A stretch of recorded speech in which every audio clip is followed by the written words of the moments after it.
dengan saya pada pertemuan yang kedua. Pada pertemuan kedua ini kita masih membahas tentang pelajaran sejarah kebudayaan Islam. Pada pertemuan kali ini kita akan membahas tentang bab kemajuan peradaban dan kebudayaan Islam pada masa Daulah Abbasiyah. Pada bab ini kita akan mempelajari beberapa poin, yaitu diantaranya pengembangan ilmu pengetahuan dan penertiban administrasi pemerintahan pada masa Daulah Abbasiyah. Langsung saja, Daulah Abbasiyah yang berkuasa selama 5,5 abad adalah salah satu pemerintahan dalam sejarah Islam yang sangat mementingkan usaha perkembangan peradaban Islam. Setelah banyak prestasi yang ditorehkan oleh Daulah Abbasiyah, dari perluasan wilayah, pengembangan ilmu pengetahuan, hingga seni bangunan arsitektur. Pada poin pengembangan ilmu pengetahuan, periode awal pemerintahan Daulah Abbasiyah memiliki khalifah-khalifah yang memiliki perhatian besar terhadap pengembangan ilmu pengetahuan, seperti Khalifah Abu Ja'far al-Mansur. Beliau dikenal sebagai seorang khalifah yang cinta ilmu pengetahuan, sehingga harta dan kekuasaannya dimanfaatkan untuk pengembangan dan kemajuan ilmu pengetahuan. Pada periode inilah landasan bagi perkembangan ilmu pengetahuan disiapkan. Khalifah Abu Ja'far al-Mansur secara langsung meminta kepada para ilmuwan untuk secara serius mengembangkan pengetahuan yang dimilikinya untuk kemaslahatan umat Islam.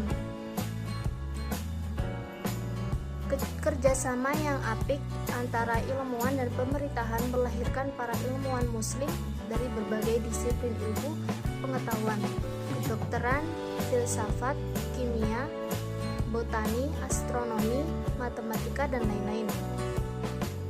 Terdapat beberapa faktor yang menyebabkan ilmu pengetahuan berkembang dengan pesat, di antaranya yaitu 1.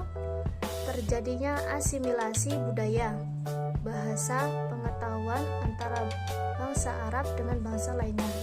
Yang kedua, gerakan penerjemahan berbagai ilmu pengetahuan dari bahasa asalnya ke bahasa Arab. Gerakan penerjemahan ini berlangsung sejak Khalifah Abu Ja'far al-Mansur hingga Khalifah Harun al-Rashid.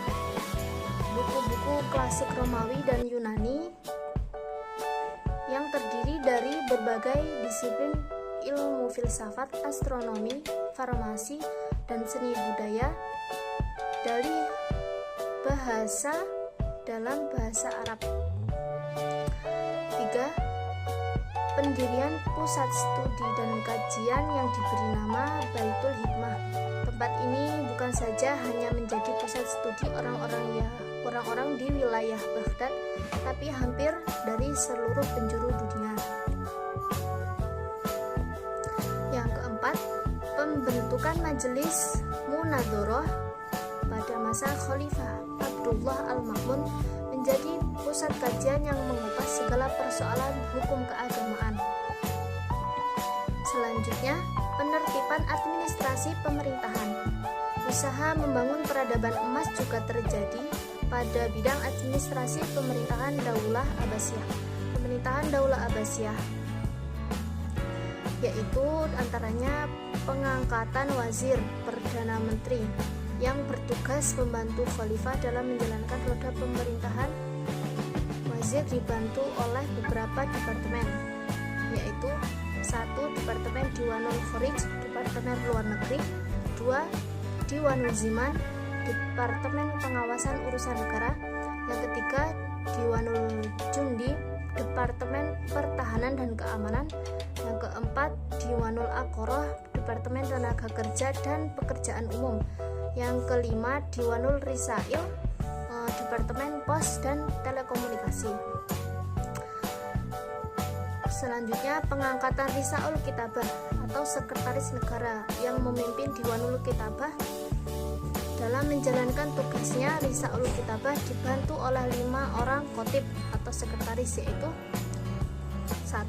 Katib Risail, sekretaris bidang persuratan. 2. Katib Kharaj, Sekretaris Bidang Perpajakan dan Kas Negara. 3. Katib Jundi, Sekretaris Bidang Kemiliteran, Pertahanan dan Keamanan. 4. Katib Kodok, Sekretaris Bidang Hukum dan Perundang-undangan. 5.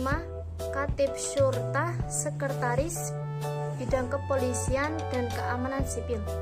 Selanjutnya, pengangkatan kepala daerah untuk menjaga daerah wilayah kekuasaan Daulah Abbasiyah yang dipimpin oleh Gubernur Amir untuk memudahkan koordinasi pemerintahan pusat dan daerah.